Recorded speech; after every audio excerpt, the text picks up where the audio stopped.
দিন দশেক আগে এসে দুটো জিনিস চোখে পড়েছিল, তা হলো ব্যাপক প্লাস্টিক দূষণ এবং অনেক শিশু, ছোট ছোট শিশু যাদের খেলার মতো একটা বলও নেই। তো তখনই ঠিক করেছিলাম এইসব শিশুদের সঙ্গে বসে একদিন খাবো। তাদেরকে একটি বল দিয়েছি, দুটো গাছ লাগিয়েছি, প্লাস্টিক যাতে দূষণ না হয় সেজন্য একটা ডাস্টবিন স্থাপন করেছি।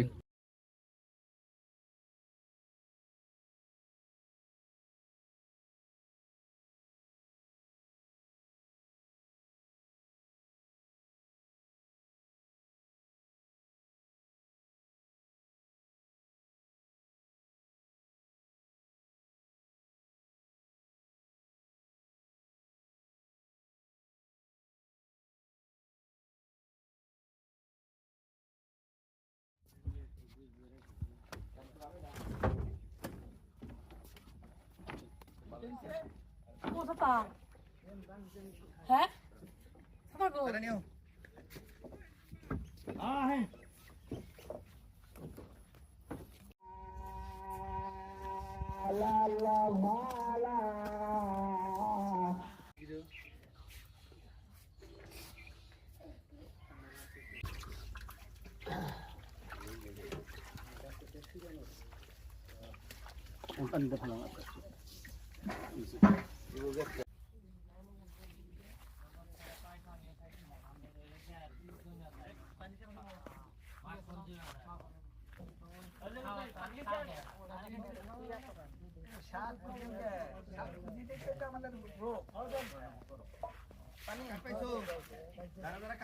যত স্বাদের মধ্যে যাবেন তত সমস্যা মনে করবেন।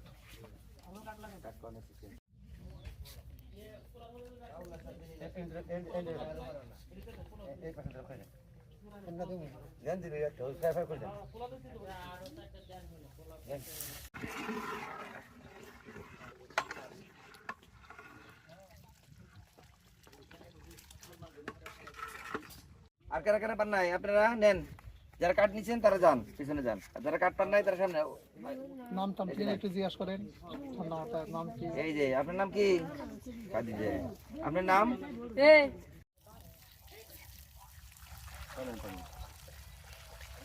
মাশাআল্লাহ। আমি সেটা একটা দিন একজন হয়ে গেল মামা। এই জোড়া এই বাইরে বললো মামা ভালো করে থাকি জিন্দার আন্দার যেমন ডাবার দাম তুমি আছে তারা আপনার হইলো কারে এটা দুই কাম না পানি যদি আছে ফ্ল্যাট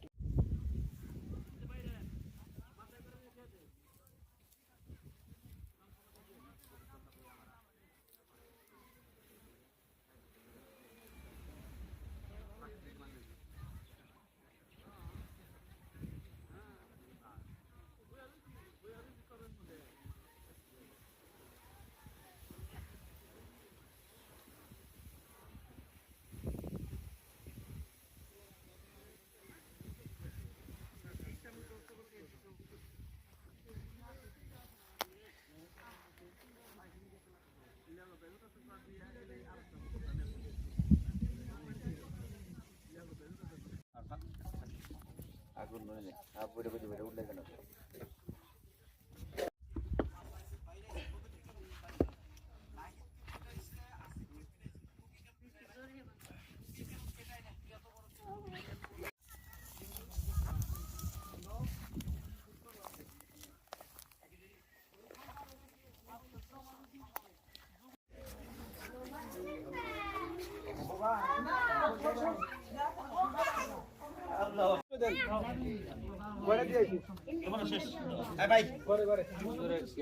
এই মানুষের এখানে কে এমিলে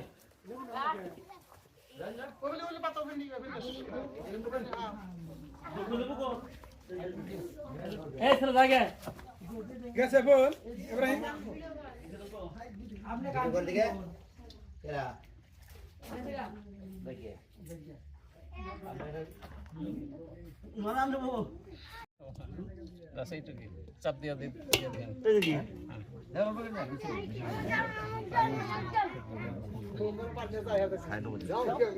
যাও গে করে এনে তো কি কথা গো এই জেল মামার পানি নাও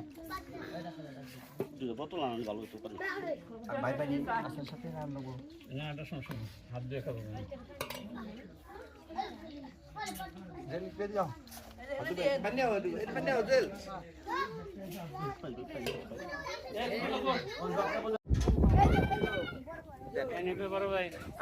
হরেন হরেন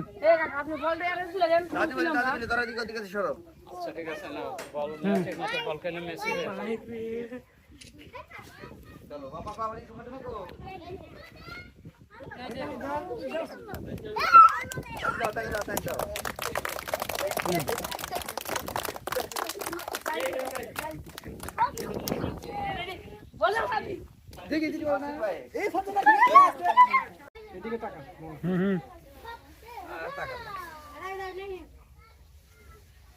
পয়সান ভাই এদিকে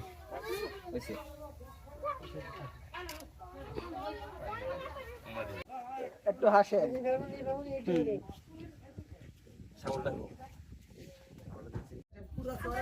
ইজারার চরের একমাত্র মনোহারি দোকান কনভিনিয়েন্ট স্টোর ইব্রাহিম স্টোর। এখানে প্লাস্টিক প্যাকেট জাত পণ্যের এক বিশাল সমারোহ।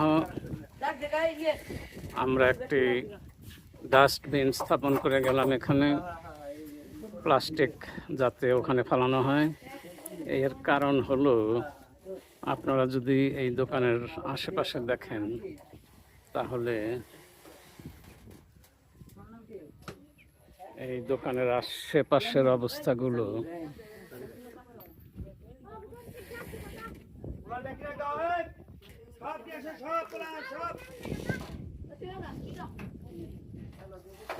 এই দোকানের চারপাশে প্লাস্টিক বর্জ্য দিয়ে ভরপুর, অথচ এত সুন্দর একটি চর, এত সুন্দর একটি চরের এই দুর্দশা যেদিন আমি প্রথম দেখি, আজ থেকে সপ্তাহখানেক আগে, তখনই আমি চিন্তা করি যে আবার আসবো এই চরে, এসে প্লাস্টিক রিসাইক্লিংয়ের ব্যবস্থা যাতে হয়, কিংবা অন্তত প্লাস্টিকগুলো যেন ডাস্টবিনে ফেলা হয়, সেই জন্য একটি ডাস্টবিন স্থাপন করে গেলাম। এদেরকে বল দিয়েছি খেলার জন্য, এই ছেলেপেলেরা এখানেই আমি বল দেখছি সময় কাটায়। তো যাই হোক, যারা এই ভিডিও দেখলেন তারা সবাই ভালো থাকুন। আপনারা সবাই বাংলাদেশের আনাচে কানাচে প্রত্যন্ত অঞ্চলে যাতে প্লাস্টিক পলিউশন না হয় সেজন্য চেষ্টা করুন। সবাই দেশ বাঁচান।